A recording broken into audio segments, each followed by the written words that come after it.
જય હિન્દ। આપ સૌ જાણો છો એમ કે ભારતીય જનતા પાર્ટીના પૂર્વ ધારાસભ્ય ગોવિંદભાઈ પટેલે જ્યારે રાજકોટના પોલીસ કમિશનરના ભ્રષ્ટાચારને ઉજાગર કરતો એક પત્ર રાજ્યના ગૃહમંત્રી શ્રી હર્ષભાઈ સંઘવીને લખ્યો હતો તો શું થયું? એમને ફરી વખત ચૂંટણીમાં ટિકિટ ના મળી। આપ જાણો છો એમ ભારતીય જનતા પાર્ટીના ધારાસભ્ય અને ગુજરાત સરકારના પૂર્વ મહેસૂલ મંત્રી એવા રાજેન્દ્રભાઈ ત્રિવેદીએ જ્યારે મહેસૂલ ખાતામાં થતા ભ્રષ્ટાચારને ઉજાગર કરવાની કોશિશ કરી તો શું થયું?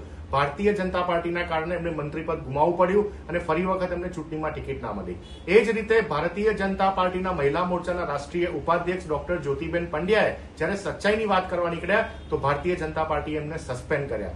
આપ જાણો છો એમ ગામથી લઈને ગાંધીનગર સુધી, સડકથી લઈને સંસદ સુધી વડોદરા શહેરમાં જે હળની બોટકાંડ થયો હતો અને એમાં જે રીતે 12 બાળકો અને 2 શિક્ષકોનું અપમૃત્યુ થયું હતું, મેન મેડ ડિઝાસ્ટર હતું, એવા સમયે કોંગ્રેસે સદંતર 1.5 વર્ષથી એમને ન્યાય મળે, એમને કમ્પન્સેશન મળે એની લડાઈ જ્યારે કોંગ્રેસ પાર્ટી લડી રહી હોય, તમે જુઓ કે જનનાયક રાહુલ ગાંધીજી પણ જ્યારે રાજીવ ગાંધી ભવન અમદાવાદ ખાતે આ પીડિતોના જે પેરેન્ટ્સ હતા એમને મળવા માટે આવ્યા હતા અને એવા સમયે આશીષભાઈ જોશી જેઓ ભારતીય જનતા પાર્ટીના વડોદરા શહેરના કાઉન્સિલર છે એ પણ આ હરની કાંડના પીડિતોને ન્યાય મળી એની સદંતર લડત આપતા હોય તો શું થયું?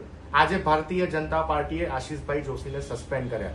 આ છે ભારતીય જનતા પાર્ટીનો સ્પેશિયલ એજન્ડા।